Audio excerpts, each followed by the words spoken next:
quelqu'un en 2030 peut-être qui verrait cette vidéo, je lui recommanderais pas forcément de faire un PhD pour le coup. On dit que Déjà, l'accouchement c'est 9 mois, mais là c'était plus quoi. Les finances c'est vraiment le nerf de la guerre. Donc l'image que j'ai aujourd'hui du doctorat, c'est pas la même que celle que j'avais à l'époque. Il a dit croyez en vous et croyez en vos rêves. bonjour à toi, Didier. Tu auras l'opportunité de te présenter tout à l'heure. Et merci encore d'avoir accepté de participer à cette nouvelle émission qu'on a voulu mettre en place pour répondre aux questions que beaucoup de personnes se posent, de savoir si il faut venir faire le doctorat. Est-ce que le doctorat, il est fait pour moi? Mine derrière le doctorat, ça prend beaucoup de temps. Tu auras l'opportunité de partager ton expérience tout à l'heure. Et donc, cette émission, c'est pour nos abonnés qui se posent des questions sur la pertinence du doctorat. On va essayer de couvrir l'émission, cette étape, hein. On va d'abord parler de la motivation et ton choix du doctorat, pour comprendre pourquoi tu as fait ce choix. Ensuite, on va parler du quotidien même du doctorat, comment ça se passe chaque jour, la vie d'un doctorant. Ensuite, on va parler de l'encadrement et de l'environnement, qui sont des aspects très importants qui, je pense que tu auras l'opportunité de le mentionner, déterminent le succès des différents doctorants. On va également parler des aspects financiers, de la santé mentale, qui ressort de plus en plus ces dernières années parce que il y a beaucoup d'articles qui montrent que beaucoup de doctorants, quand ils commencent le doctorat, leur santé mentale commence à baisser. On va parler, avant de terminer, de la valeur même et de l'avenir du doctorat. Et on va terminer par les moments qui t'ont marqué durant le doctorat. Donc, si tu es d'accord avec cette structure, sans transition, on va te donner l'opportunité de te présenter et puis je vais te poser des questions et ça sera interactif, quoi. Donc, c'est une discussion informelle pour te permettre de partager ton expérience avec nos abonnés.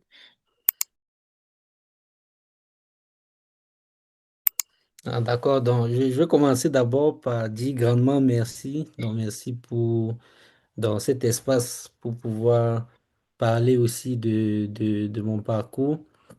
En fait, moi aussi, j'ai eu à être inspiré par une vidéo que j'avais vue à Canal 2. Moi, je suis Camerounais d'origine. Canal 2, c'est une chaîne. Il y avait dans un jeune aussi, il s'appelle Tema Biolé, un physicien. Et puis il avait parlé, ça m'avait inspiré à l'époque. Il avait dit une phrase que j'ai jamais oubliée jusqu'à aujourd'hui. Il a dit, croyez en vous et croyez en vos rêves. Donc je crois vraiment que ça fait partie des phrases qui m'ont porté. La preuve, je me souviens encore, genre, c'est quoi, 8 ans plus tard, neuf Wow. ans plus tard, ouais, de ça. Ça m'avait vraiment beaucoup marqué. Donc j'espère que je vais pouvoir aussi toucher ne serait-ce qu'un jeune qui peut-être va transformer le continent plus tard. Tu vas Donc, toucher plusieurs jeunes. oui, Plusieurs plusieurs jeunes. jeunes, ouais, plusieurs jeunes. Mais je vais dire au moins ce un Non, déjà. je comprends. Ouais. Donc, moi, c'est Alain Didier Nouchegeme. Donc, je suis Camerounais. Et puis, je fais un doctorat en mathématiques pures, en géométrie. Donc, je faisais un peu d'analyse. Donc, j'ai fait ma maîtrise en analyse au Cameroun. Après, je suis allé en Italie pour faire une année. En fait, c'est une année d'un centre de recherche. C'était pour approfondir un petit peu mes notions avant de venir faire le doctorat à l'Université de Montréal. Ok, ok, d'accord, d'accord. Donc, je pense que mathématiques pures, ça, on rencontre pas les mathématiciens tous les jours, hein. Donc, on va essayer de comprendre d'abord le doctorat en mathématiques pures, c'est censé durer combien de temps? Je pense que tu es en Amérique du Nord, donc ce que tu vas dire peut-être va s'appliquer aussi bien pour le Canada et les États-Unis. Et également, qu'est-ce qui t'a poussé finalement à faire un doctorat en mathématiques pures? Ici à l'Université de Montréal, le standard pour une thèse en maths, c'est 4 5 ans à peu près, entre 4 ans et 5 ans. Maintenant, ça arrive que ça prenne un peu plus de temps. Bon, en statistique, eux, ils sont sur des standards de 6 ans, 7 ans, mais en maths pure, c'est entre 4 5 ans. Maintenant, ça peut arriver que ça prenne un peu plus de temps, 6 ans, 7 ans. J'ai même rencontré 8 ans. Donc, c'est à peu près ça. Mais ça change, justement, comme tu disais tantôt, dans d'autres continents. En France, par exemple, en Europe, de manière générale, c'est courant de voir les thèses de doctorat en 3 4 ans. Bon, c'est aussi lié, si tu veux, au, au statut. Donc, ici, en fait, le doctorat va être financé avec les bourses.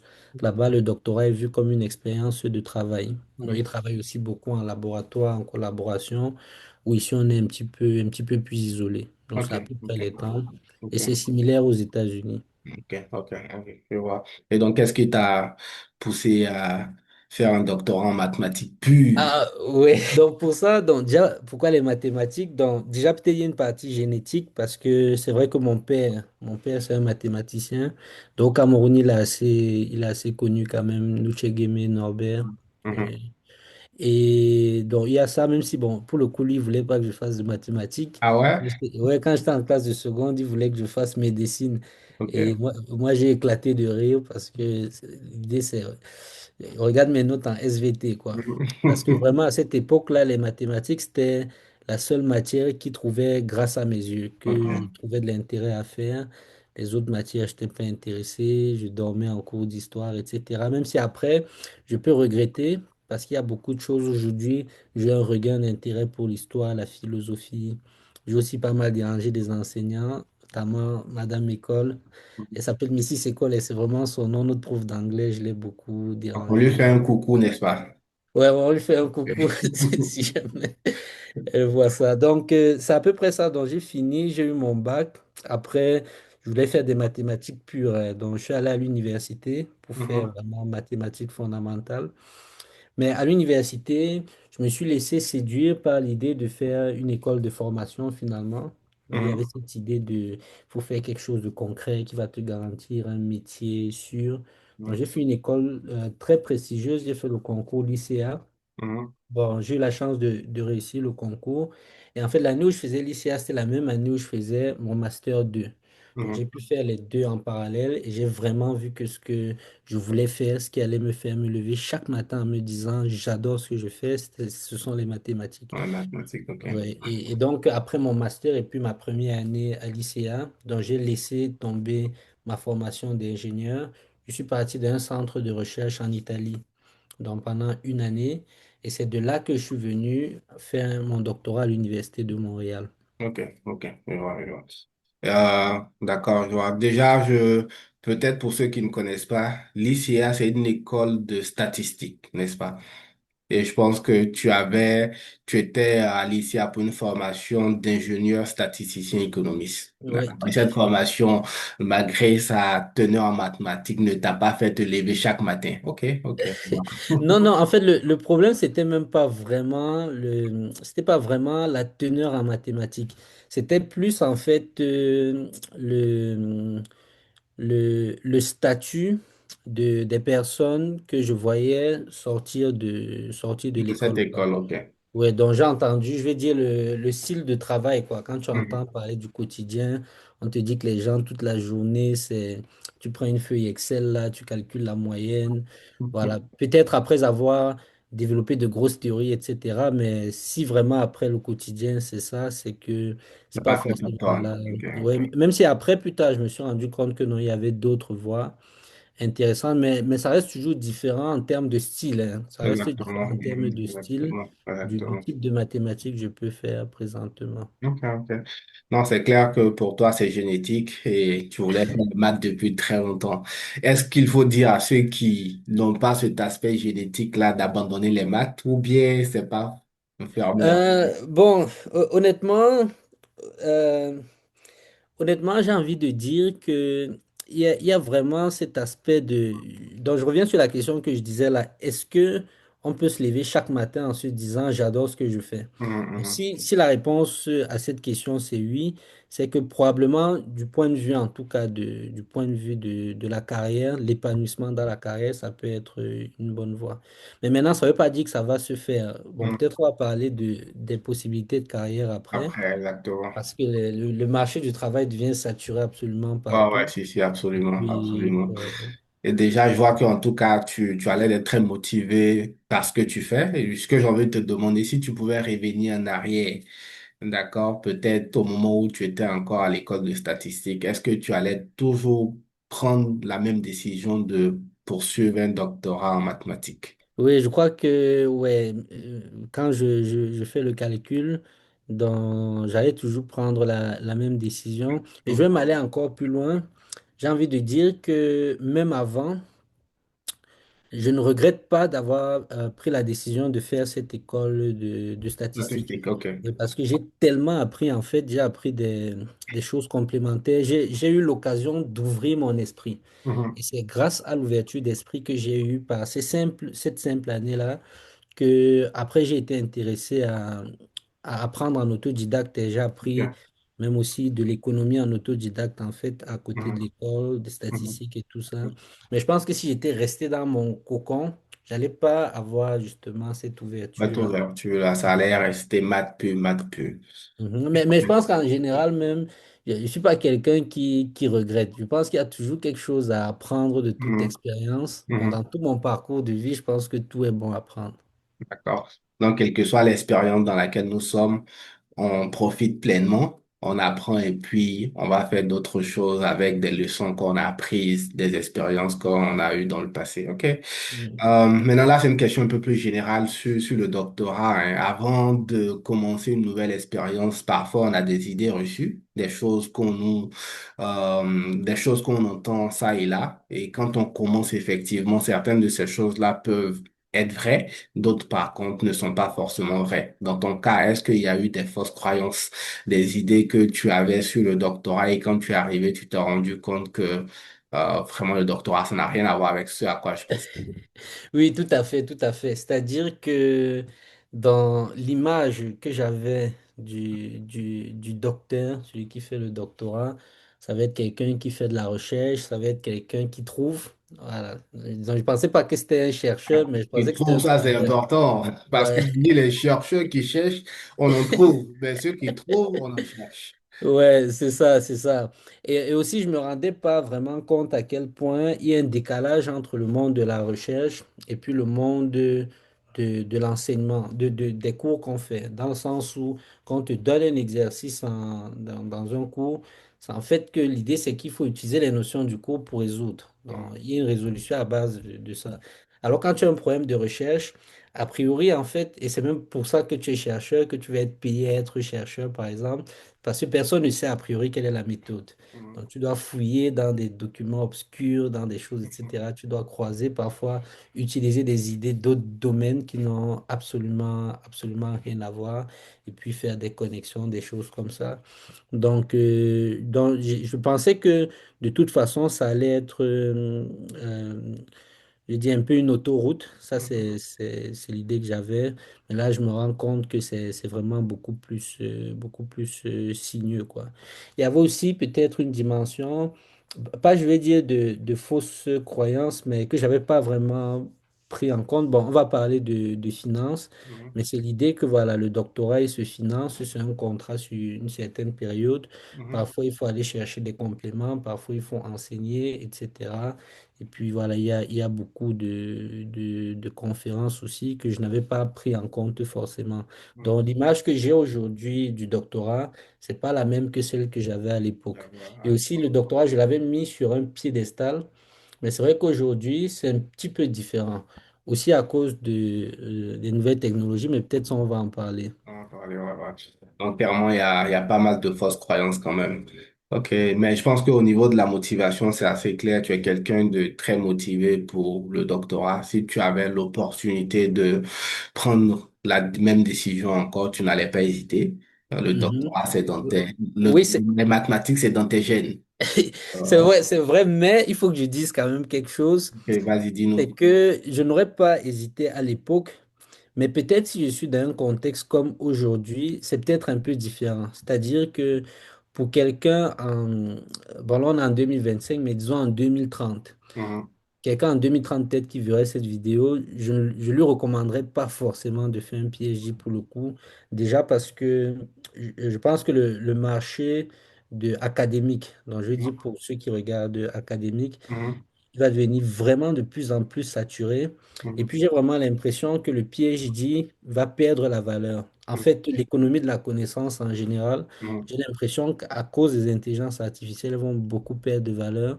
Et peut-être même le titre de PhD sera peut-être moins valorisé Puis on va aussi en parler. Ça fait beaucoup de choses qu'on postpone, mais Oui, si, si, vraiment la exactement. valeur Donc, intrinsèque du on a PhD. une section sur la valeur du PhD. On pourra revenir sur ces questions de est-ce que ça aura encore de la valeur dans 5 ans ou pas. Mais il y a pas de problème. Je pense que là, on peut passer maintenant à la seconde section de l'interview. On va parler du quotidien du doctorant. D'accord, donc est-ce que tu peux nous partager à quoi ressemble une semaine typique dans un doctorat de mathématiques en Amérique du Nord? En tout cas, dans mon cas, je ne sais pas si c'est vraiment quelque chose du général, Mhm. mais je n'ai pas vraiment de semaine type dans le sens où parfois c'est par période. Je vais prendre un exemple. En juin passé, Mhm. avec des amis, on a décidé de créer un programme de travail qu'on a appelé le programme militaire. C'était Mhm. vraiment un programme très rigoureux où on était presque comme si on était à l'école, quoi. On Mhm. venait chaque jour, on s'était dit qu'OK, on va venir chaque jour de 9 heures à 17 heures. C'était Mhm. vraiment organisé. Il y avait l'heure de la pause, il y avait l'heure, voilà, des petites pauses café, des choses comme ça pour discuter. On travaillait avec une méthodologie de productivité. Et c'était une des phases qui étaient les plus productives, où quasiment chaque jour je travaillais sur la recherche. Bon, je n'avais pas de charge d'enseignement, donc vraiment je faisais que ça, quoi. Je venais à l'université, je Mhm. travaillais, ça fait quoi de 9 heures à 17 heures, ça fait à peu près 8 heures. Donc, si Ok, tu enlèves les temps de pause, ça fait à peu près 6 heures de travail. Mais ok. maintenant, il y a eu des périodes aussi, des phases où je travaille sur une idée qui est vraiment, je sens que voilà, je peux creuser ça jusqu'au bout. J'ai déjà eu à faire même des journées de 15 heures, quoi. Des Wow, journées de wow. 15 heures non-stop. Ça, c'était rare. Mhm. Mais je crois que mon record, c'était 15 heures. Wow, Et wow. ouais, c'est à peu Mais près ça. si on veut donner une moyenne, tu vas dire 6 heures par jour, donc fois 5 dans la semaine si tu travailles pas les week-ends, donc Mhm. environ 30 heures, c'est ça? Ah, Oui, c'est ça. Mais ce qu'il faut que je dise, c'est que c'était pour cette période-là très intense. ok, Donc, les périodes comme actuellement, c'est un petit peu moins intense. Donc, je peux dire ok. même que présentement, je travaille 8 heures sur la recherche, vraiment 8 heures par semaine. Aussi qu'actuellement, je donne beaucoup d'énergie parce que je suis sur le job market. Donc, Mhm. voilà, je donne beaucoup d'énergie à ça. Mhm. Qu'on peut voir aussi, c'est un petit peu comme une composante du PhD. Il y a ça. Et puis, il y a les charges d'enseignement à l'université, donc ils font partie du doctorat en un sens aussi que, oui, tu peux Bon. dire. Et quelles sont les tâches, j'ai envie de dire, que tu fais généralement en tant que doctorant? En tout cas, j'ai la chance ou la malchance d'avoir un superviseur qui me laisse beaucoup de liberté.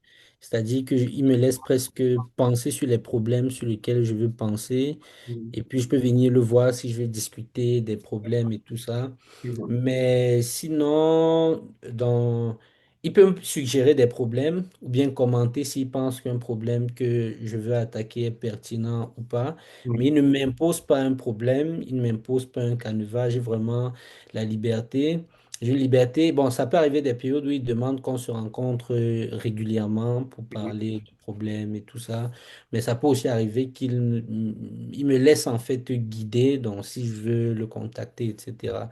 Et aussi dans l'enseignement, il y a aussi vraiment beaucoup de liberté. Mhm. Donc, il y a un programme en tout cas, c'est-à-dire qu'il y a une matière dont il y a les notions qui doivent être enseignées, mais j'ai la liberté de choisir par quel chapitre je veux commencer, quel livre je veux utiliser, Mhm. quelle approche je veux, comment je vais écrire les examens. Mhm. Finalement, vraiment, et ça fait partie des choses qui m'attirent vraiment dans ce type de carrière, c'est qu'il y a vraiment beaucoup de liberté. Liberté. Ok, ok. Mhm.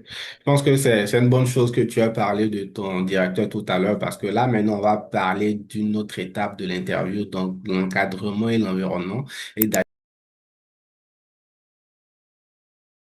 et d'ailleurs, la première question que j'ai envie de te poser, c'est comment tu as fait le choix de ton directeur de thèse? Ça, c'est une très bonne, c'est une très bonne question parce que c'est ça en fait qui a en quelque sorte dirigé mon choix de l'Université de Montréal. Parce que quand j'étais en Italie dans le centre de recherche ICTP, j'ai cherché à faire des doctorats. J'ai cherché plusieurs endroits où je pouvais faire des doctorats. Et j'ai même été accepté en fait, j'ai même été accepté dans un centre en Italie pour faire un doctorat. Mais j'ai choisi, en fait, sur quoi se basait mon choix déjà du lieu, c'était le domaine. La Mhm. première chose, c'était le domaine. Mhm. Parce que donc, j'ai fait mon master en analyse, mais je voulais doucement migrer vers la géométrie. Parce OK. que malgré le fait que j'aimais les mathématiques pures, abstraites, etc., je voulais aussi voir un côté un petit peu applicatif, visuel. Bon, Mhm. la géométrie donne un petit peu ce côté applicatif, visuel. Et Mhm. après, je voulais savoir est-ce que je peux combiner les deux. En réalité, même en analyse, il y a beaucoup d'applications, hein. C'est juste qu'à l'époque, on n'en avait pas vraiment parlé. On fait Mhm. un effort pour vraiment savoir comment ces choses s'appliquent. Donc, j'ai cherché mon encadreur par rapport au thème. Donc, je voulais faire la géométrie. Mon encadreur actuel, c'est l'un des plus grands spécialistes au monde dans mon domaine, la géométrie Ah, spectrale. OK. OK. Oui. Donc, je l'ai d'abord contacté. Mhm. Donc, on a fait une rencontre interview, on a discuté et puis il a dit qu'il était d'accord de m'encadrer en thèse. Et c'est à partir de là que j'ai fait le choix de l'Université de Montréal. Bon, j'ai fait le choix de Montréal parce que je voulais aussi avoir un peu une vie sociale. OK. Ouais, puisqu'en Italie, en fait, je parlais pas italien. Bon, je parle Mhm. italien, mais juste un peu, j'ai appris sur le tas. Je vois, Mais je quand vois. tu es dans un pays, voilà, où tu peux parler la langue, où À tu peux Montréal, c'est discuter. francophone. Tu viens du Cameroun, tu parles le français, donc ça va, quoi. Oui, c'est ça. D'accord. Donc, toi, en fait, tu as contacté ton directeur avant de venir ici. Est-ce que c'est Oui. quelque chose qui est typique en mathématiques? Oui, oui, oui, La oui, oui. En plupart des gens, mathématiques, ils il faut ont un d'abord directeur avoir le avant directeur. de postuler. Oui, OK, OK, OK. oui, oui. Parce que dans d'autres domaines, enfin, dans d'autres domaines, c'est pas le cas. Je pense que dans d'autres interviews, on va couvrir ces autres domaines-là. Mais en mathématiques, quand on veut faire un doctorat, il faut d'abord Il faut identifier le d'abord directeur, l'encadreur. Oui. contacter, ou la directrice, contacter la personne qui va nous encadrer. Et c'est après que cette personne ait accepté qu'on peut suivre les autres. OK, OK. Oui. Dans ce cas, j'ai envie de demander comment tu décrirais la relation que tu as avec ton directeur actuellement.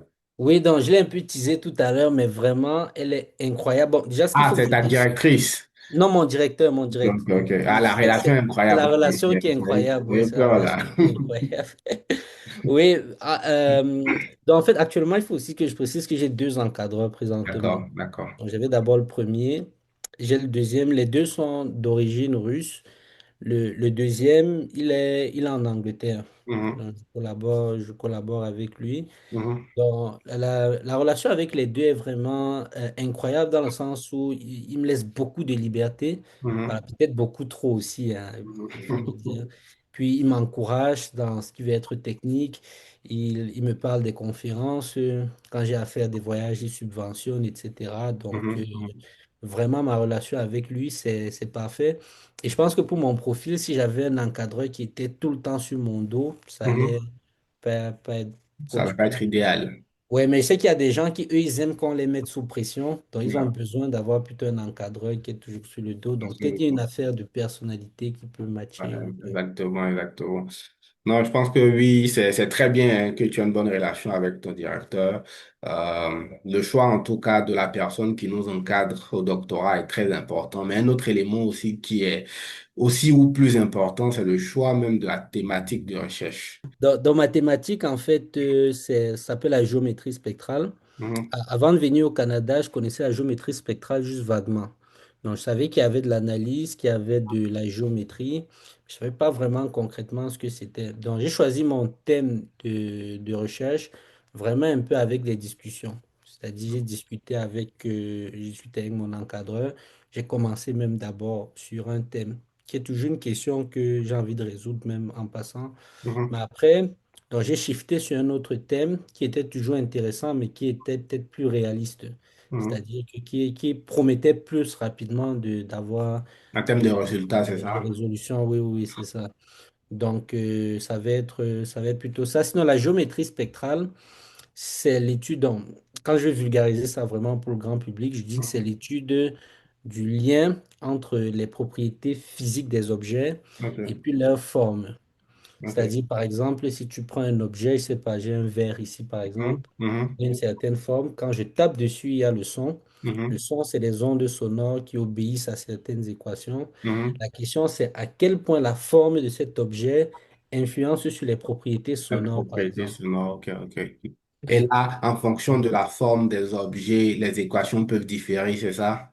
Non, non, non, c'est la même équation, Mais ce sont mais les coefficients, les paramètres qui diffèrent, c'est ça? voilà exactement, Ok, les paramètres diffèrent. Donc ici, ça peut être par exemple le domaine qui diffère. ok, ok. Dans le domaine qui diffère. Dans les applications de la géométrie spectrale, tu vas trouver ça en imagerie médicale, par exemple. Ouais, ouais, ouais. Hmm. C'est quand on voit à l'intérieur, on dit qu'on voit à l'intérieur du corps. Ce Mhm, qu'on fait, c'est qu'on envoie des ondes qui mhm, vont intercepter certains signaux et puis on mhm. cherche à reconstituer la géométrie en arrière. Ok, ok. Je sais pas si c'est lié aux travaux récents de Terence Tao, bon, pas aussi récent que ça, mais je sais pas si tu as vu ça, Terence Tao et puis un autre mathématicien qui, je pense, lui, les Français d'origine aussi, ils ont un papier qui est très populaire sur la reconstruction d'images.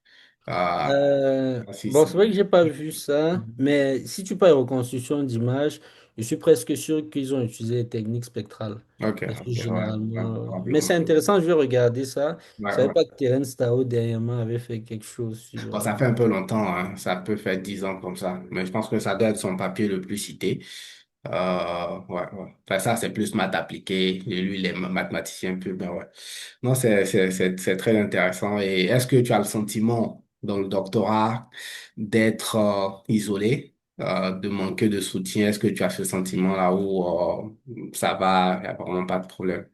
Dans un sens, oui, parce que mathématiques est tellement pointue que je ne peux pas compter vraiment sur quelqu'un. Je dis même quand je veux en parler, je suis obligé de vulgariser, même avec des collègues. Je suis obligé de vulgariser, tu es un peu seul. Pas compter non plus sur ChatGPT. Ouais, lié actuellement, donc tu es vraiment un petit peu isolé. Mais ça n'empêche qu'il y a quand même une communauté spectrale, c'est-à-dire les autres étudiants de mon prof, par exemple, ils travaillent sur des thématiques qui sont connexes. Mhm. Donc, c'est toujours très rafraîchissant. Quand on discute avec eux, ça m'ouvre toujours des idées, des perspectives et tout ça.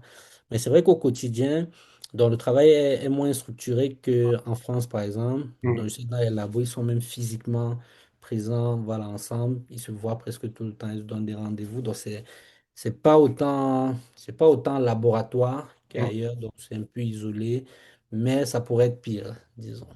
Ouais, ouais, non, je comprends. Je pense que ça même, c'est un problème un peu général dans le doctorat et l'isolement. Donc, tu as ton sujet de recherche.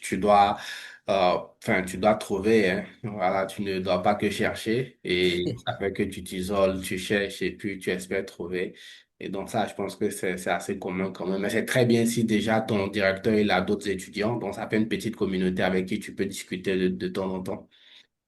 Là, on va passer maintenant à une étape qui est très importante, hein, pour le doctorat parce que toi-même, tu as dit que le doctorat, ça dure en mathématiques 4, 5 ans, 6 ans, 8 ans même, on en trouve. Et comment on fait durant tout ce temps-là pour être financé? Donc, c'est de ça qu'on Oui, va parler maintenant, les aspects financiers. Donc, ce que je vais te demander, est-ce que toi, tu es financé? Et si oui, est-ce que tu penses que le financement que tu as, c'est suffisant pour vivre correctement ici à Montréal? oui, en tout cas, déjà, oui, je suis financé, donc c'est-à-dire que j'ai une bourse. En fait, en mathématiques, puis je crois qu'en statistique aussi, c'est comme ça. Pour être admis, dans la condition minimale pour être admis au doctorat, c'est qu'il faut avoir un financement qui va être garanti sur 4 ans. Ok, ok. Ouais. Maintenant, après avoir le financement en question, je vais dire si c'est suffisant ou pas. Quand tu arrives, il y a d'autres canaux de financement que le département va t'encourager. Comme ça, tu vas pouvoir changer en fait de financement. Donc, Ok. c'est vrai que pour les internationaux, ils ont ouvert dernièrement une bourse qui était d'abord juste pour les locaux. C'est la Mhm, bourse FRQNT. Donc, mhm, ça fait que c'est une opportunité qui peut booster. Donc, quelqu'un peut avoir un plus grand financement quand il arrive. Maintenant, bon, le financement de base, en fait, il est là pour que tu puisses survivre, voilà, avoir un logement décent, pouvoir manger. Je pense que c'est même peut-être calculé. Il ne faut pas que ok. les chercheurs soient trop à l'aise là, Ah parce que ouais? bon, peut-être, ils Parce vont que dire tu dis aussi c'est que fort, hein, donc les doctorants en mathématiques peuvent survivre. Ah, mais là, ouais. Bon, survivre, quand il dit survivre, c'est pour dire que, ok, bon, bien sûr, tu peux toujours aller au resto, faire des choses, etc. Mais c'est pas comme si tu avais un emploi, quoi. C'est pas comme si tu avais un emploi où tu pouvais vraiment épargner Donc, tu peux avoir un bon logement, etc. Mais juste le financement, là, c'est vraiment juste pour survivre. Mais maintenant, ce qui se passe, c'est que tu as la possibilité de donner des charges de cours. Ça booste vraiment. Tu as la possibilité de donner les charges d'auxiliaire d'enseignement aussi. Et ça aussi, ça te permet en fait de vivre maintenant, quoi. Ok, ok, d'accord, je comprends. Donc, le financement de base, c'est vraiment le minimum parce Oui. qu'il faut que le chercheur soit concentré sur la recherche. Il ne faut pas qu'il pense à d'autres choses. Et puis après, il y a d'autres opportunités pour avoir des financements additionnels. Ok, Oui, ok. oui, c'est pour ça qu'il y a même certaines bourses qui t'interdisent d'atteindre un certain montant en termes de bourse. C'est-à-dire que tu ne peux pas cumuler jusqu'à un certain point. Peut-être justement, ils se disent que si tu as trop d'argent, voilà, tu vas, comme on dit au Cameroun, vivre la vie du poulet. Ah, ok. Et on vient pas au doctorat pour vivre la vie du poulet, en tout cas. Ouais. Mais est-ce que tu as dû faire des sacrifices financiers pour poursuivre ton doctorat ou pas vraiment? Ouais, je veux dire quand même que je pense pas que j'ai dû faire vraiment de sacrifices dans le sens où, par exemple, même pour le billet d'avion, bon, ce n'est pas mon département qui le paye, mais celui-là, il a été financé par mon ancien centre de recherche dans lequel j'ai été. Donc vraiment, j'ai vraiment été sur une forme d'autoroute. Pour tout dire, en fait, depuis que je suis quitté du Cameroun, donc pour aller en Italie, j'ai plus jamais rien demandé financièrement de mes parents. Donc je suis devenu voilà, totalement autonome sur ça. C'est Ok, pas la grande vie, etc. Mais je peux pas vraiment dire que j'ai eu à faire des sacrifices. Et en plus, comme je suis le dernier né, j'ai pas vraiment des gens qui sont, voilà, qui dépendent de moi financièrement. Donc, ok. Ouais. Enfin, c'est très bien. Si déjà tu peux t'auto-financer, en tout cas les ressources qui sont à ta disposition te permettent de t'auto-financer pendant le doctorat, je pense que c'est déjà très bien. Maintenant, est-ce que avant même de venir au doctorat, clairement tu as parlé de beaucoup de possibilités de financement, la bourse que le département te donne, les possibilités d'enseignement et autres, mais est-ce qu'avant de venir, tu aurais voulu avoir certaines informations sur le financement? Ou tu penses que les informations que tu avais, c'était nécessaire? Là, c'est plutôt peut-être un conseil qu'on donne à ceux qui veulent s'intéresser au doctorat. Est-ce qu'ils doivent déjà commencer à penser au financement ou mm. c'est pas nécessaire? Non, non, je pense que c'est une question capitale et fondamentale. Il faut savoir, il faut lire le contrat, c'est-à-dire le contrat de thèse qu'on a. La chance que moi j'avais eue, c'est que j'avais vraiment pris le temps de regarder, j'avais fouillé sur tous les forums, toutes les possibilités de financement avant. Au moins, l'information est disponible. De temps en temps, ils font des webinaires aussi pour expliquer les différentes choses. Mais il faut, parce que je connais une anecdote de quelqu'un en fait qui est toujours dans mon centre de recherche, qui en fait avait obtenu une possibilité de doctorat, mais elle n'avait pas bien, elle a signé sans lire, quoi. Vu qu'elle avait eu ça, elle avait arrêté de chercher. C'était aux États-Unis pour le coup. Et c'était en fait un financement partiel. Ça veut dire qu'en fait, la personne devait elle-même trouver le reste des ressources. Et là, ça devient un problème presque insoluble. C'est-à-dire, il faut trouver des solutions, etc. Finalement, la personne a dû abandonner la possibilité de doctorat. Il faut vraiment bien lire, peut-être même avant de commencer le processus pour postuler, voir, ou pas. C'est-à-dire, tu peux aussi après postuler, une fois que tu as accepté, tu décides de venir ou pas. Mais les finances, c'est vraiment le nerf de la guerre. Ouais, ouais, non, je pense que ça, c'est un point super, super important, surtout pour ceux qui veulent faire un doctorat. Donc, si aujourd'hui tu as une offre de doctorat, c'est ce que tu voulais faire, donc tu es content, c'est une bonne nouvelle. Ne t'empresse pas d'abord de signer, lis bien ton contrat pour voir si tu as un financement partiel ou complet. Je pense que le message, le conseil, il est bien perçu. Là, maintenant, on va passer à une autre étape où on va parler de santé mentale.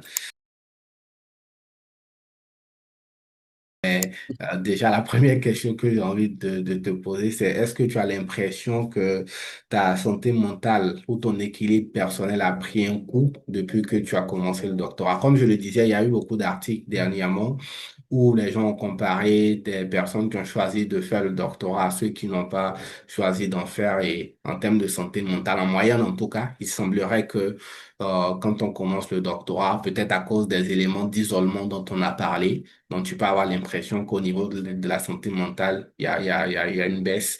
Et puis parce que tu cherches, mais tu trouves pas aussi. Et donc, tu fais 5 ans, il faut finir.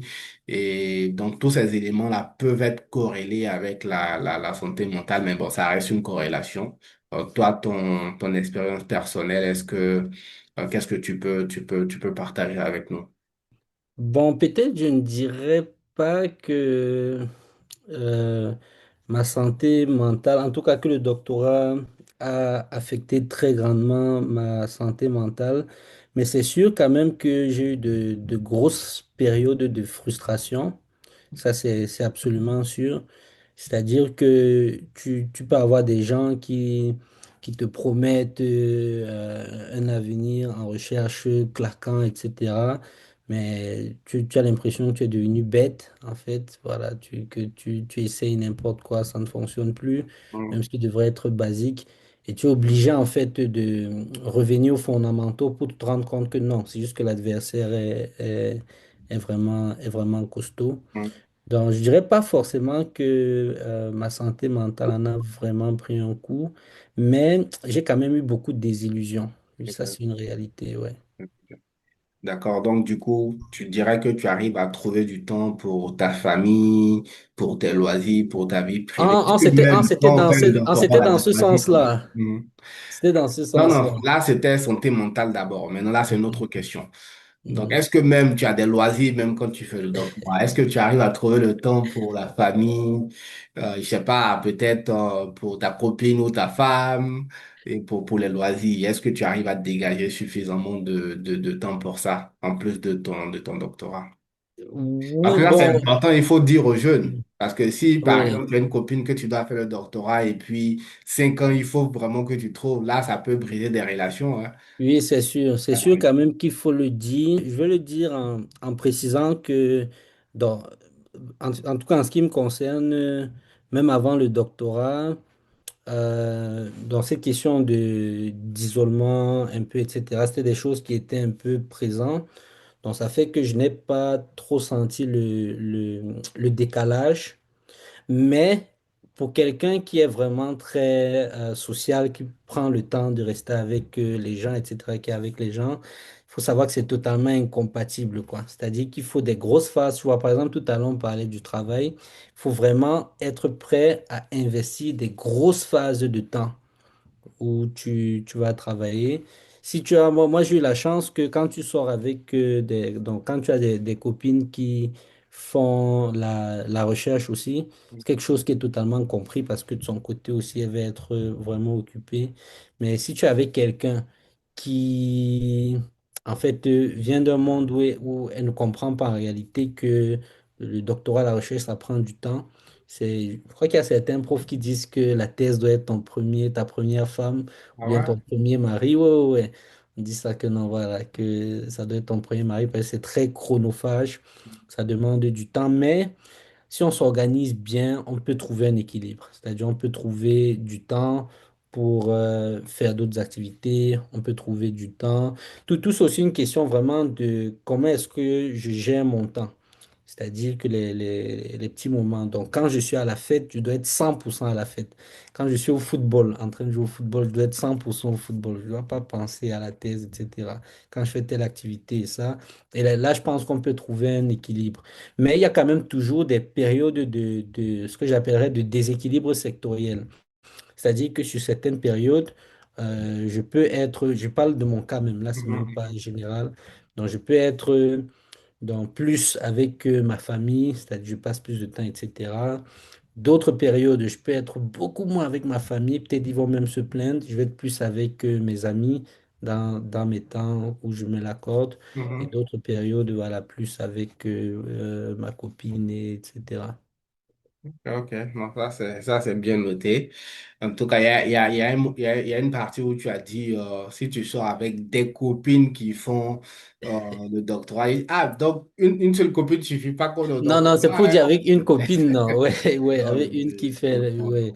En on- fait, qui au moins se peut comprendre ça, quoi, qui au moins se peut comprendre que c'est parce que ça, vraiment c'est, prenant, oui, que ça, c'est tu peux avoir important dans besoin de toute relation, consulter. hein. Il faut être en relation avec quelqu'un qui comprend en tout cas ta situation. Ça évite des malentendus.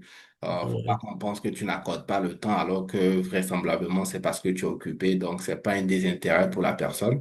Donc, ça, je pense que c'est super important. Ouais, ou Ah, moi, bien si tu rentres tard, voilà, on va te dire que tu étais avec une autre alors que non, tu étais tu juste étais en train de ponctuel. gratter, enfin, tu étais en train de travailler au laboratoire ou à la faculté. Parce que comme toi-même, tu as dit, il y a eu un moment où tu as dû prendre 15 heures de travail parce que quand tu es super concentré sur un problème, peut-être le fait de faire un break, ça peut consommer cette concentration dont tu veux pas. Ouais, tu dois rester là et Aller au- parfois dormir au bureau. Ah, moi, ça m'est déjà arrivé. Ouais, ouais, Je ouais. sais pas si toi, ça t'est déjà arrivé, mais moi, ça m'est déjà arrivé de Non, ça dormir au arrive, ça bureau. arrive. Ça arrive absolument. Et finalement, toi, à ton niveau, est-ce que tu as des stratégies pour gérer le stress ou la charge de travail? Parce que clairement, il y a des moments où la charge de travail, elle est énorme. Tu en as parlé. Peut-être qu'il y a des moments aussi où tu es stressé. Tu as parlé de frustration. Comment finalement, à ton niveau, tu arrives à gérer le stress et puis peut-être la charge de travail? Oui, donc quelques techniques que j'ai moi-même appris d'un livre qui s'appelle Deep Work de Cal Newport. Oui, ça Je pense que c'est. c'est un best-seller, n'est-ce pas? Oui, c'est un Un best-seller. best-seller. Oui, c'est vraiment très puissant.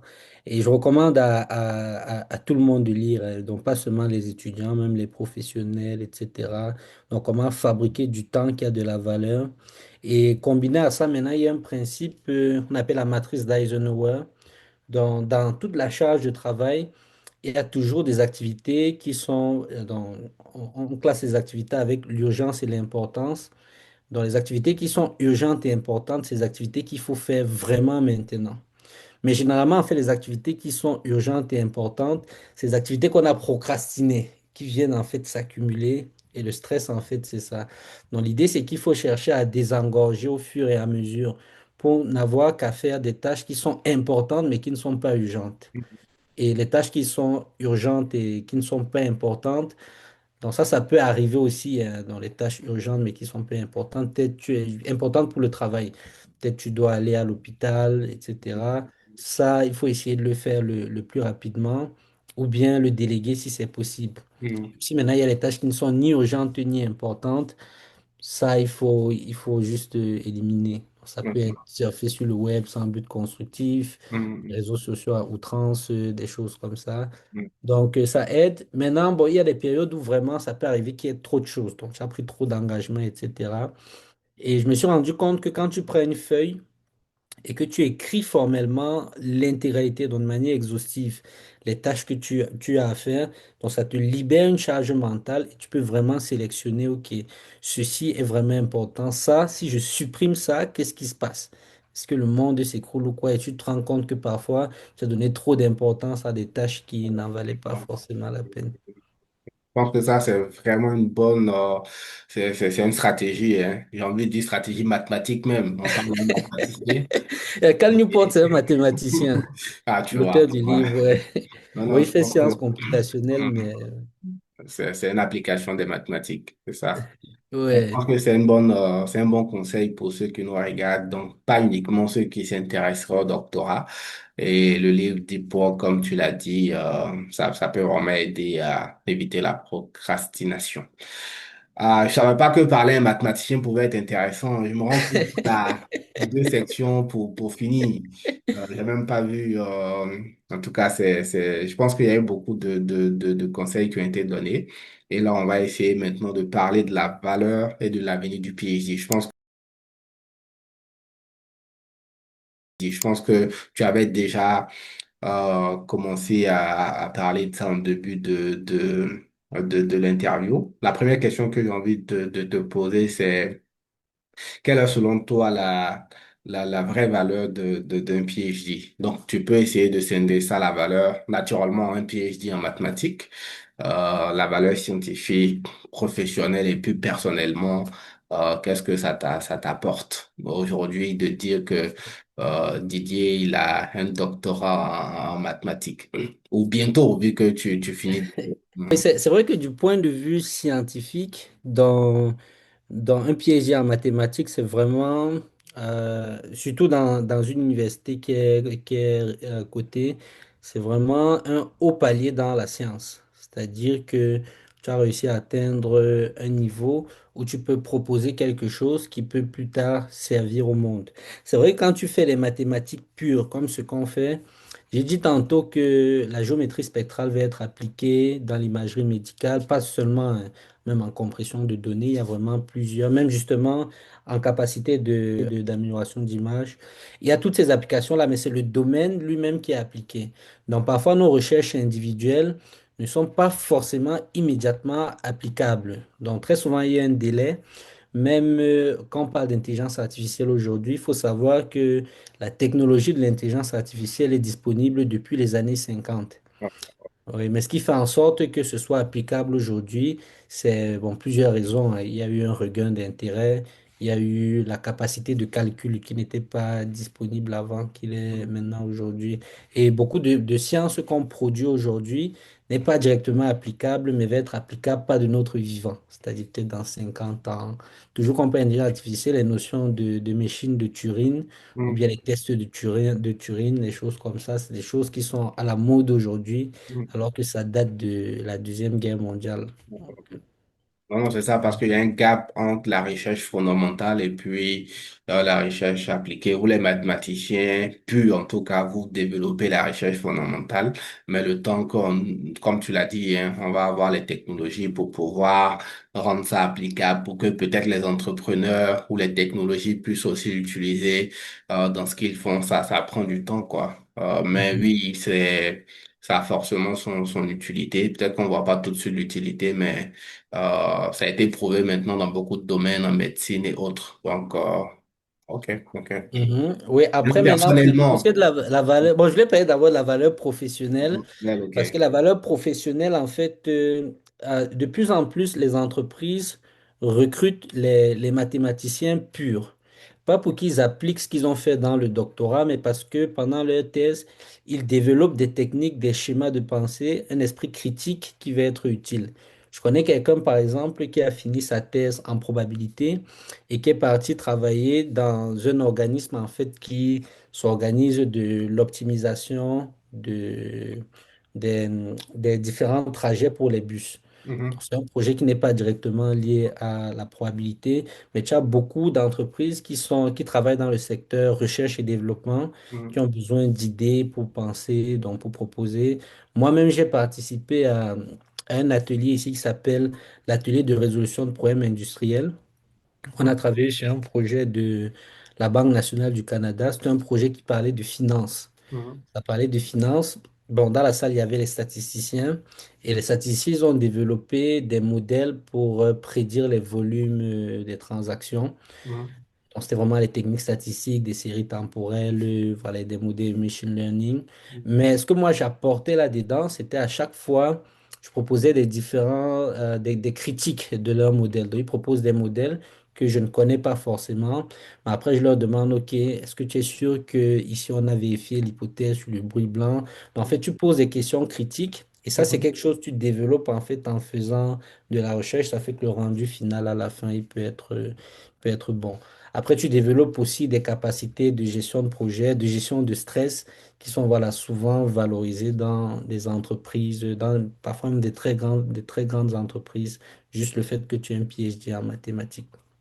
ok, ok, d'accord. Et personnellement, Oui, et personnellement, maintenant, j'ai envie de dire que le doctorat, c'est, c'est plus pour le branding personnel. Et je pense que vraiment actuellement, c'est en train de devenir ça. C'est-à-dire que pour avoir de la crédibilité scientifique, de la crédibilité, si tu veux être entrepreneur même et que tu as un PhD, si tu veux faire dans l'entrepreneuriat tech, par exemple, le fait que tu aies un PhD peut t'ouvrir plus de portes dans les différents financements. Donc voilà, ça t'apporte le branding. Peut-être aussi, j'ai envie de dire, une sorte de fierté personnelle, familiale, Parce qu'à la fin de la journée, donc, mon père, lui, il était professeur d'université, mais en dehors de moi, en fait, je suis le seul enfant à faire les maths. Je Ok, dérange souvent mes frères et sœurs en disant que ils ont choisi la voie de l'argent. ok. Toi, Ouais, tu ouais, as c'est un peu vraiment moi pris qui les porte, gènes. ouais, Ouais. c'est un peu moi qui porte l'héritage mathématique là, de Du notre paternel. Ah, ok, ok. Non, non, c'est bien. On voit en tout cas qu'il y a beaucoup d'opportunités, que ce soit au niveau personnel, professionnel également. Alors ça, c'est très bien noté. J'ai envie de te demander si tu penses à l'après-PhD, mais la réponse est évidemment oui, vu que tu es presque à la sortie. Ouais. La question que je vais te poser plutôt, est-ce que c'est difficile de se projeter après, pour toi personnellement, après le PhD en mathématiques que tu es en train de faire? Est-ce que c'est C'est difficile? extrêmement difficile, surtout quand tu le fais à l'étranger. Parce qu'en fait, tu es titillé entre plusieurs problématiques qui ne sont pas forcément liées même uniquement à l'aspect académique. Je prends un exemple. Bon, moi, je ne suis pas encore marié, mais si je veux me marier et me poser, il y a la question de où est-ce que je vais me poser. Parce que la voie actuelle pour la carrière académique, en mathématiques en tout cas, c'est que quand tu finis ton doctorat, tu dois faire ce qu'on appelle un postdoc. C'est un peu comme des stages de recherche Mhm, dans des universités, mais tu dois faire un postdoc ailleurs de la localité où tu l'as faite. C'est-à-dire que tu dois aller peut-être aux États-Unis, mhm, peut-être en Angleterre, peut-être en Autriche, peut-être en France. Et parfois, tu dois faire deux, trois postdocs qui sont sur chacun sur un, 2 ans. Donc, tu mhm. vas te déplacer comme ça. Pour une famille, c'est pas quelque chose d'idéal. Ouais, Donc là, ouais. il y a la grande question de quel est le lifestyle que je veux. Bon, Mhm, évidemment, si tu es seul, célibataire, tu te déplaces là, tu es un peu plus libre d'esprit dans cette direction que tu peux aller un petit peu là où tu veux. mhm, Maintenant, il y a aussi la question de est-ce que tu as envie de faire, d'accepter cette instabilité-là qui peut durer 5 ans avant de trouver un poste permanent? Est-ce que tu veux plutôt te poser dans un cadre qui est un peu plus tranquille? Par exemple, même chargé de cours, et tu peux être chargé de cours. Bon, chargé de cours, ça, c'est des contrats à durée déterminée. Et tu peux chercher à être chargé de cours, en fait. Donc, c'est-à-dire donner des charges, que c'est vraiment ça. Tu peux enseigner ici dans ce qu'on appelle des cégeps. C'est un peu comme, bon, c'est un peu collège, c'est un peu entre le secondaire et l'université ici. Tu peux même enseigner aussi au secondaire à temps plein. Tu peux maintenant aussi décider de travailler dans l'industrie. Comme je disais tantôt, il y a des industries qui veulent les mathématiciens, parfois même dans certaines banques. On recrute des mathématiciens pour mhm. faire Oui, en finance, euh, on a besoin de peut-être ceux qui ont plus fait la probabilité et ils recrutent beaucoup de mathématiciens, bon, avec les marchés financiers, tout ça, donc pour faire des modèles de prédiction et autres. Donc oui, il y a... Ok, ok. Donc oui, clairement, c'est difficile de se projeter parce que comme tu as dit, il y a le postdoc et parfois tu dois le faire ailleurs que l'institution où tu as fait ton doctorat. Et ouais, si tu es en famille encore, c'est plus difficile pour se déplacer avec toute la famille. Et le marché est de plus en plus difficile aussi. Donc, tu sais pas finalement où tu vas avoir ton opportunité. Et donc, ouais. c'est pas toujours évident. OK? Et Bon. en maths, il y a une blague pour ça. On appelle ça le two-body problem. Ouais, le Ah two-body problem. ouais. Ouais. Et on dit the two-body problem has no solution. Ça, c'est OK. une blague, ouais, c'est une Ouais, blague ouais. de maths. Donc, pour dire, c'est facile quand on est one, quand on est seul, c'est ça? Oui, c'est plus facile quand on est seul. C'est plus Ouais, ouais, facile quand ouais. on est seul. D'accord, je pense que ça, c'est un conseil additionnel pour ceux qui nous regardent. Et là, c'est le moment où tu vas t'adresser directement à nos abonnés. On a dit beaucoup de choses intéressantes. Ils ont appris à te connaître. Ils savent un peu plus sur le doctorat en mathématiques, spécifiquement en géométrie spectrale. Et là, c'est le moment où tu vas dire, selon toi, pour qui le doctorat, de façon générale, et le doctorat en mathématiques est fait et pour qui le doctorat n'est pas fait. Oui, donc je pense que déjà que la question est pertinente dans le sens où je crois vraiment qu'il y a des gens pour qui le doctorat pourrait être vraiment plus une corvée qu'autre chose. C'est-à-dire que si tu n'aimes pas, donc je vais une fois dire les caractéristiques que je pense pour quelqu'un qui doit faire un doctorat, si tu n'as pas la capacité à pouvoir travailler seul pendant des longues périodes de temps sur un problème, ça va être compliqué. Si tu n'as pas la capacité à être obsédé par une même question sur un long moment, ça va être compliqué. Donc, si tu n'as pas la résilience et la capacité à apprendre, c'est-à-dire apprendre à gérer des projets, par exemple, ça c'est vraiment important. Si tu n'as pas la capacité à gérer le temps de manière assez efficace, bon, depuis, je parle même pas de mathématiques, je parle vraiment de ce qui va être Ouais, de façon générale, ouais, ouais. ouais, de Pas façon de façon générale. générale, ouais. Et toujours en parlant de résilience, donc, il faut tenir compte du monde qui est en pleine évolution. Donc, on parlait tantôt des intelligences artificielles qui font vraiment beaucoup de progrès. Quand je regarde par exemple le GPT 3.5, sorti le 30 novembre 2022, moi je rigolais. C'est-à-dire, je m'amusais à lui donner des petits problèmes de maths, là, Mm, résoudre l'équation différentielle y' égale à y. Après, je me moquais et disais, ah, regarde, il fait comme un élève qui récite, qui n'a pas compris, etc. mm, Tu vois l'évolution, tu vois GPT 4, tu vois GPT O3. Pour moi, O3 à date, c'est le meilleur modèle depuis même GPT 5 en termes de mm, raisonnement pur. Tu vois comment? Je pense qu'on peut dire sans abuser que O3 est de niveau master. mm, Vraiment de niveau master, quoi. mm, Faut toujours le guider quand même parce que bon, il n'est pas encore véritablement autonome, mais c'est déjà assez impressionnant. Donc, s'il continue à tirer la courbe comme c'est là actuellement, il y a eu une polémique, bon, c'est pas polémique, mais ça a fait un peu du bruit, c'est que la plupart des modèles, donc c'était Gemini 2.5 Pro, Claude 3.5 même, actuellement on est à 4.5, mais 3.5 Haiku, et puis GPT 5 et Grok 4, ils ont eu l'équivalent de la médaille d'or aux dernières Olympiades. wow, Ouais, wow, la médaille d'or aux wow, dernières Olympiades internationales. Et wow. là, déjà, Donc, c'est il vraiment arrive à génial. résoudre des problèmes très, très difficiles alors. Wow. Ouais, c'est ça, c'est ça. Et donc, il faut aussi, dans la résilience, être capable à intégrer ces outils, pas nécessairement en avoir peur, parce que Mm, de toute façon, à partir du moment où la boîte de Pandore là, a été ouverte, c'est fini. C'est-à-dire wow, que voilà, on va aller. Bon, peut-être là, on se dirige vers une bulle, mais ça va être plus une bulle technologique. C'est-à-dire que wow. peut-être à un moment donné, les grosses boîtes là vont se casser, mais les technologies de type intelligence artificielle générative, c'est déjà dans le grand public. Donc, c'est un peu comme Sony, même Sony est tombé, mais les téléphones ne sont pas tombés. Wow. Nokia, autant pour moi, Nokia Mm, est tombé, c'était un des piliers. Donc, même si les gros actuellement tombent à cause des promesses, des surfinancements, etc., l'IA générative qui est là, elle ne va faire que s'améliorer. Il faut être mm. prêt à vivre avec et en tenir compte même dans le doctorat. Oui, non, c'est possible que les gros tombent. C'est d'ailleurs ça, la thématique du prix Nobel d'économie cette année. Donc, la destruction créative où il y a de nouveaux entrepreneurs, donc de nouvelles têtes qui vont venir remplacer les anciennes têtes, mais ça va faire en sorte que la technologie qui existe aujourd'hui ne va que s'améliorer. Et toi-même, tu l'as dit, l'IA, en tout cas, les outils en termes de mathématiques étaient développés depuis la Seconde Guerre mondiale. Et donc, il y a eu des évolutions. C'est plus les mêmes personnes, c'est plus les mêmes entités, mais ça ne fait que s'améliorer au fur et à mesure. Donc ça, c'est intéressant. Je pense que tu as donné un ensemble de caractéristiques qu'il faut absolument avoir pour faire le doctorat. Nos différents et différentes abonnés ont écouté. Et j'espère en tout cas que vous, les abonnés qui nous écoutez, vous allez prendre ça en compte dans vos choix.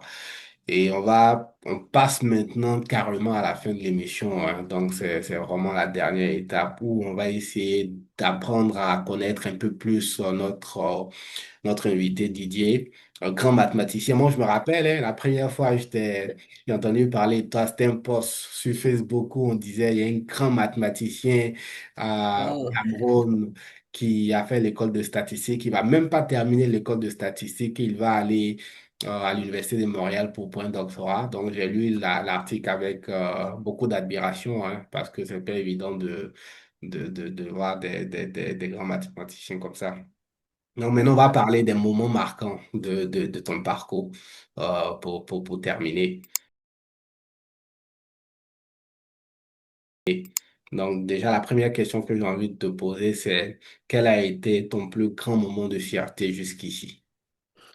alors, je pense qu'à date, ça reste quand même toujours la prépublication de notre premier article, parce que c'était un événement long. On dit que l'accouchement, c'est 9 mois, mais là, c'était plus, quoi. C'est-à-dire que voilà, depuis la gestation, la conception, voilà, et puis, etc. Et puis Parle-nous finalement. un peu rapidement de ce premier article. Oui, dans le titre, c'est l'optimisation, optimization of Steklov transmission, eigenvalue and minimal surfaces. Donc, l'idée, c'était de connecter. Donc, on a introduit un problème qu'on appelle le problème de transmission de Steklov, qui vraisemblablement pourrait s'appliquer lorsque tu veux étudier donc, une membrane. Donc, imagine par exemple pour imager que tu as une cellule qui a une certaine forme et qui va échanger du milieu avec l'extérieur. Mhm, Voilà. On veut que le transfert de matière se fasse avec un écoulement qui soit proportionnel à la vitesse. En tout cas, il y ok, a une manière de le décrire. Et ok. puis, on se posait les questions des formes optimales qu'on Mhm, peut obtenir. Donc, est-ce qu'il y a une forme optimale de cellules? Et puis, ce qu'on a décrit, c'est qu'en gros, il y a deux types de situations. mhm, Le premier type de situation, c'est si tu n'imposes pas des formes a priori. mhm. C'est-à-dire que si tu travailles vraiment avec des formes qui sont quelconques. En général. Oui, donc là, on a utilisé les techniques ça s'appelle l'homogénéisation, Ok. pour dire que voilà, on peut faire vraiment des sortes de petits trous dans la surface un peu Mhm, partout. On peut montrer que on obtient en fait, on obtient en fait un problème d'optimisation sans mhm. solution, quoi. Ok, ok. Mais en même temps, on a montré que si on se donne des conditions de symétrie plus adaptées, donc il existe des solutions uniques et qui sont caractérisées par, de manière surprenante, d'autres objets géométriques, ce qu'on appelle les surfaces minimales, qui Ok, apparaissent dans d'autres contextes physiques qui n'ont rien à voir, c'est-à-dire ok. les trous noirs, les phénomènes de bulles de savon, des choses comme ça. Et donc, c'était un parallèle qui était un petit peu Intéressant, intéressant. mais bon. Ouais. Et ça vous a pris combien de temps pour le publier?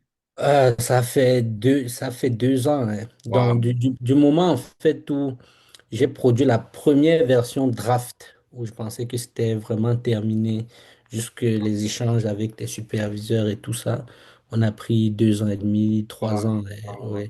Et Ok. je pense que c'est 3 ans même, que c'était en 2022, je devais déjà avoir, ouais, je devais déjà avoir ça. Et puis bon. Et là, il est toujours même pas publié, il est juste pré-publié. Et le processus de publication encore en maths, il est tellement long, surtout pour des articles Mhm. le nôtre, là, il fait 53 pages. Wow, Donc, wow.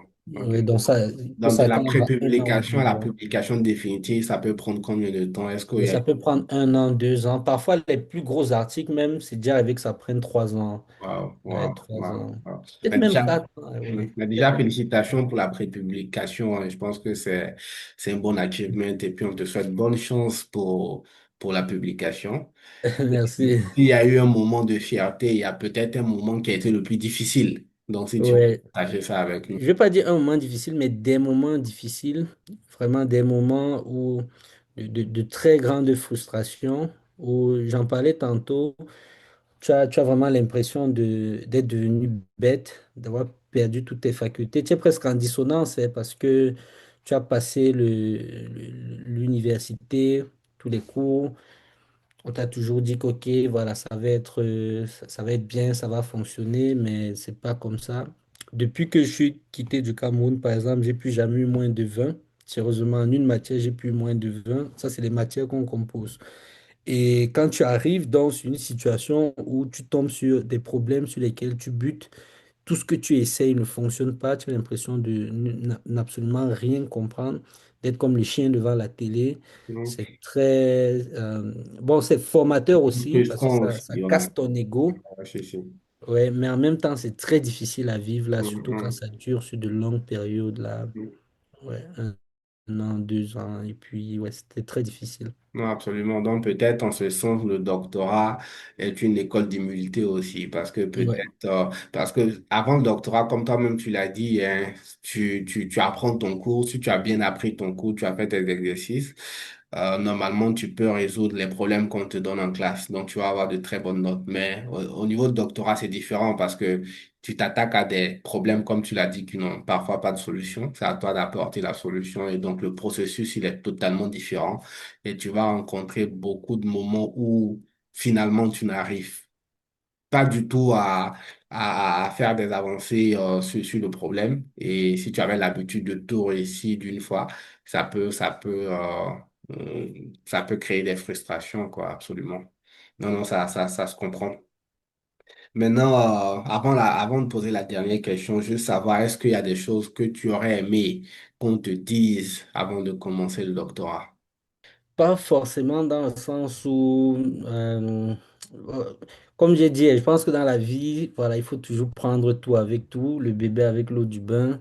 Et euh, voilà, je ne pense pas qu'il y a quelque chose dans le parcours que je regrette spécifiquement.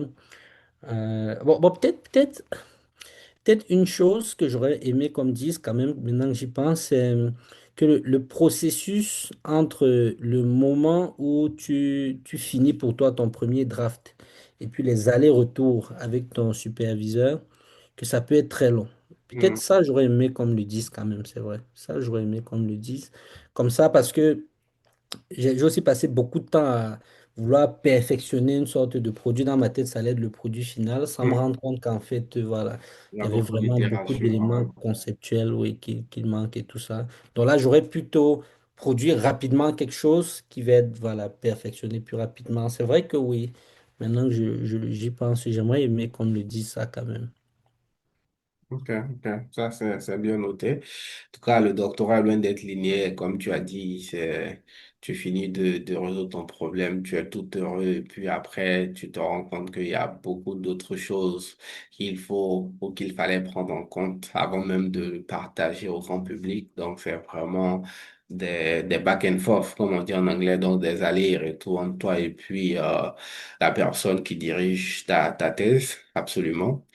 Et là, on peut pas terminer sans la question la plus importante. Donc, je vais poser cette question et puis on va terminer. Tu as dit beaucoup de choses intéressantes, la publication, mais je pense que ce qui nous intéresse, c'est finalement, est-ce que le doctorat, ça rend riche? Et en plus, le doctorat en mathématiques. Le nerf de la guerre. Oui, bon, c'est sûr que voilà, on va pas te donner de l'argent pour avoir eu un doctorat, ça c'est sûr, là on va pas te donner de l'argent pour ça. Par contre, le doctorat a beaucoup de parallèles avec l'entrepreneuriat. Vraiment, j'ai envie de dire que les compétences du doctorat sont transférables en entrepreneuriat, aussi le style de vie, dans le sens où quand tu regardes même déjà du thème, du point de vue du profil, dans le profil du chercheur et de l'entrepreneur, c'est quelque part un profil de liberté. C'est-à-dire qu'il y a la liberté créative, il y a la liberté de choisir un peu sa décision. Mhm, Parfois, il peut y avoir la liberté de temps aussi, c'est-à-dire que c'est toi finalement qui as la responsabilité de t'organiser. Donc, tu vas être évalué au résultat final et non pas au temps que tu passes. Quand tu es salarié, par exemple, donc tu es payé aux heures, tu es payé à l'heure, tu es payé au temps que tu fais à la tâche. mhm, Quand tu es entrepreneur, tu es payé au résultat, c'est-à-dire que c'est le résultat final que le client va acheter. Et c'est un mhm, petit peu ça aussi en recherche. Aussi, tu as les compétences de l'entrepreneur qui se retrouvent dans les compétences du chercheur. On parlait de la gestion du temps. mhm, Parfois, c'est la gestion des équipes. Donc, si tu travailles dans une équipe, l'organisation, des choses comme ça. Donc, tout ça, c'est des compétences qui sont transférables. La communication aussi, parce que tu dois communiquer tes résultats de manière compréhensible pour les autres, etc., etc. Donc, il y a ce parallèle-là, mais aussi, il y a des possibilités, si tu as les bonnes techniques de réseautage, d'entrer dans des milieux où on te paye très cher. Par mhm, exemple, aujourd'hui, on parlait de bulles de l'IA, mais il y a des gens qui gagnent là-dedans. Donc, les ingénieurs spécialistes de l'IA, on te mhm. parle des gens qui ont des salaires de 1 milliard. J'ai suivi un truc comme Ok. ça dernièrement, oui. Je pense que c'était à Google. Donc, Google Mhm. donne des salaires de 1 milliard Wow.